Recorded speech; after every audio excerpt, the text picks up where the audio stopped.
Hello everyone, কেমন আছো তোমরা সবাই? এটা ছিল ষষ্ঠীর ভিডিও।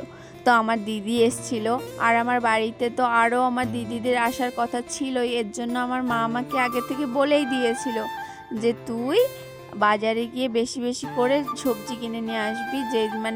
যেই বাজারটায় আমি এসেছি না, সেই বাজারটাতে পাইকারি রেটে পাওয়া যায় সব সবজি। এর জন্য ওই দোকান থেকে বেশি বেশি করে নিলে পাইকারি রেটে দিয়ে দেয়। দেন আমরা কেনার পরে যখন বাইরে চলে আসলাম না, তখন দেখতে পাচ্ছিলাম যে নারকেল বিক্রি হচ্ছে, আর তার জন্য আমরা কটা নারকেলও কিনে নিয়ে যাচ্ছিলাম।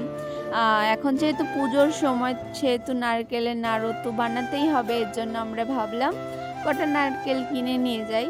দেন আমরা নারকেল কেনার পর চলে এসেছিলাম মুদিখানা দোকানে। মুদিখানা দোকান থেকে আমরা নিলাম হচ্ছে খই ঠই আরও অনেক কিছু কিছু শ্যাম্পু বা যাবতীয় যা কিছু লাগে সেগুলো নিয়ে সোজা বাড়ি চলে আসলাম। আর দেখলাম আমার মাম্মাম ঘুম থেকে উঠে পড়েছে।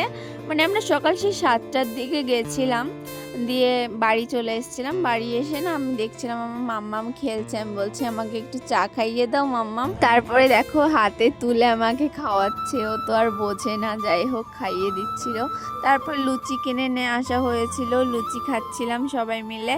তারপরে লুচি খেয়ে আমি দুপুরবেলা ভাত খেয়ে নিয়েছিলাম। খাওয়া দাওয়া করার পর শুয়েছিলাম, তখন দেখতে পাচ্ছিলাম যে ফোন করেছিল পার্সেলওয়ালা যে আমার একটা পার্সেল আছে। আর আমি বুঝতে পেরে গেছিলাম যে আমার কি পার্সেল এসেছে, আর আমি তো খুবই খুশি ছিলাম।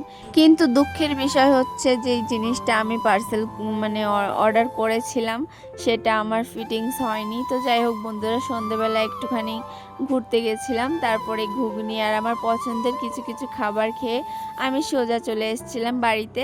আর বাড়িতে এসে একটুখানি ঘোরাঘুরি করার পরে সোজা বাড়ি চলে গেছিলাম, কারণ আজকে তো যেহেতু ষষ্ঠী কিছুই নেই সেরকম, তার জন্য আর কি বা ঘোরাঘুরি করব, তার জন্য বাড়ি চলে এসেছিলাম। তো আজকের ভিডিওটা আমার এই পর্যন্তই বন্ধুরা। দেখা হচ্ছে অন্য কোনো একটা ভিডিওতে, ততক্ষণের জন্য টাটা, তোমরা অনেক ভালো থেকো।